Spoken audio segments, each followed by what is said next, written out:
As Florida Governor Ron DeSantis makes his 2024 presidential bid official, there are growing calls for tourists to boycott his home state. 4 major civil rights groups have issued travel advisories for Florida as DeSantis passed a sweeping set of restrictive new laws targeting undocumented people and LGBTQ2+ individuals, particularly transgendered youth.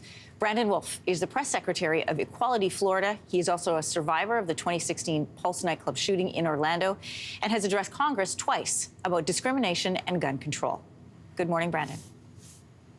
Good morning. Thanks for having me. Your organization issued a travel advisory back in April. Why do you believe these advisories are necessary?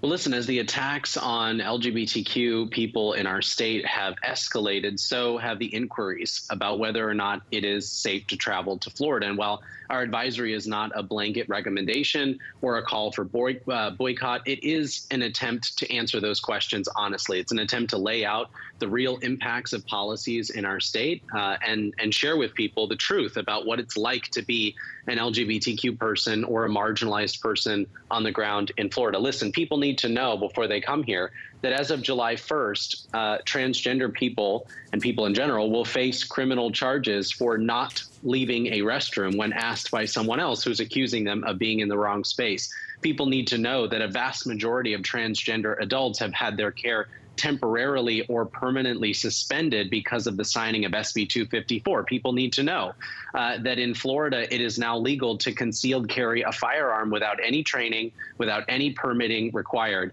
These things are important information for people to make informed decisions for themselves and their families, and we felt it was necessary as those attacks escalated to be honest with people. We're used to hearing about some of these changes as headlines, but we wanted to put it together for people just so they had a sense of what's happening. Ron DeSantis has passed new laws banning gender transition care for minors, the use of preferred pronouns for public school students, and post-secondary education spending on inclusion and diversity initiatives, plus his book bans. Recently led a Florida school banning Amanda Gorman's poem from President Biden's inauguration.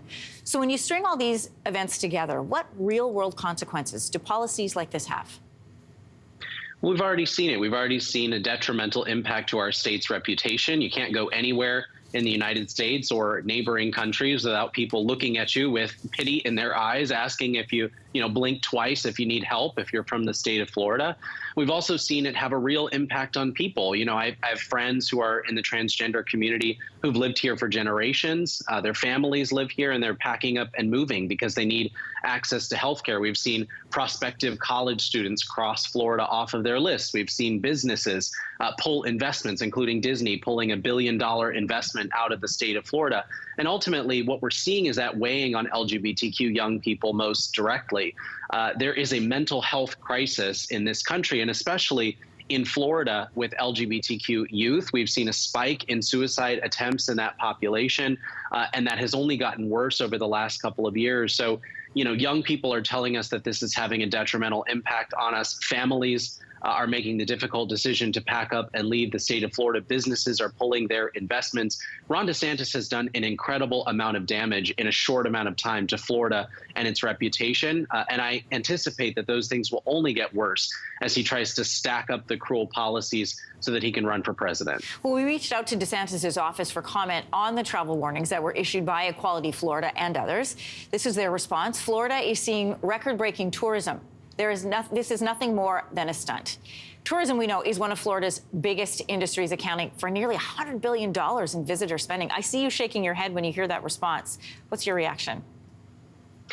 It's sad to me that our governor is so out of touch that he would call the real lived experiences of people in our state a stunt. It is not a stunt to say that transgender people across the United States and, yes, across the world are afraid to come to Florida right now. He did that. It's not a stunt to say that 1 in 4 prospective freshmen for colleges and universities are crossing Florida off of their lists. It's not a stunt to say that we have over 8,000 vacant teacher positions in the state because teachers are tired of being underpaid, overworked, and having their character assassinated by a political mercenary in Tallahassee. Those things are not stunts, and they're not funny. They are the real lived experiences of people in this state. And if the governor were actually tuned in to leading Florida instead of running a disastrous, already flailing presidential campaign, he would know the damage that he has done to this state. So it's unfortunate that he doesn't take these things seriously, but I'll tell you who does: the people of Florida and the people who are tuning in, making decisions about whether or not to travel to our state. Brandon Wolf from Equality Florida, it's been a pleasure to have you on this morning. Thanks for your thoughts. Thank you. Hey, thanks for watching. If you liked this, be sure to subscribe here, or you can check out more Your Morning videos right here.